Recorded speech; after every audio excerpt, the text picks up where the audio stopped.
Përshëndetje të dashur nxënës, unë jam profesoresh Melek Sulejmani. Njësia e cila do të zhvillojmë sot i përket fushës së gramatikës. Dhe po ashtu dua t'ju them që jam e kënaqur se edhe këtë orë mësimore do ta mbajmë bashkë me mua. Mësimi i cili do të zhvillojmë më sot titullohet Ndjenjë si përcaktor apo ndryshe përcaktori i shprehur me ndjenjë. Përpara se të fillojmë me ligjërimin e mësimit të ri, do të doja të ripetonim disa gjëra kryesore nga mësimi i orës së kaluar, se çfarë është përcaktori dhe me çfarë shprehet ai. Fjalët që e shoqërojnë emrin në grupet emërore quhen përcaktor. Përcaktori është gjymtyrë e dytë e fjalisë. Përcaktorët shprehen me emra, mbiemra, numëror, përenda dhe me një pjesë të nënvënditur përcaktore. Ndjenjë si përcaktor. Ndjenjë si përcaktor i endit emërton, tregon një cilësi, një karakteristikë, formë, ngjyrë, madhësi të një frymori, sendi apo kurie të emërtuar nga endi.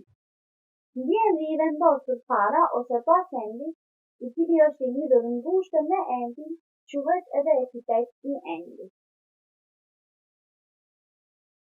Përcaktori i shprehur me mbiemër mund të jetë i paveçuar dhe i veçuar. Në rastin kur kemi përcaktor të paveçuar, shohim se ai lidhet drejt për drejt me endin nga i cili varet dhe shqiptohet pa paull. Për shembull, drita e fortë na i verboi fytyrë dhe puna e mirë lavdërohet nga të gjithë.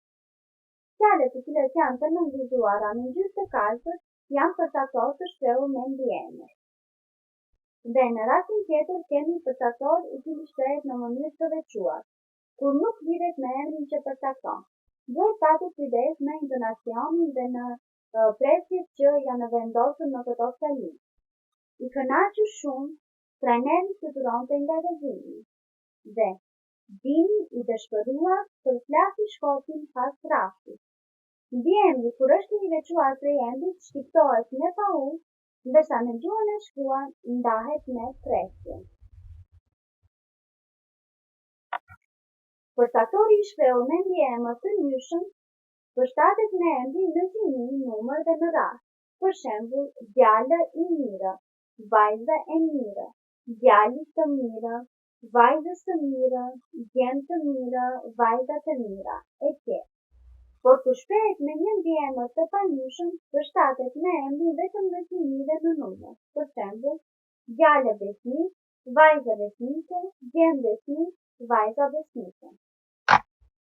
Dhe kështu arritëm në fund të kësaj mësie mësimore, duke dashur që t'i bëni këto detyra shtëpie, dhe nëse keni diçka të paqartë, unë jam këtu për t'ju ndihmuar. Mi do takofshim në orën e ardhshme nxënësit e mi të dashur.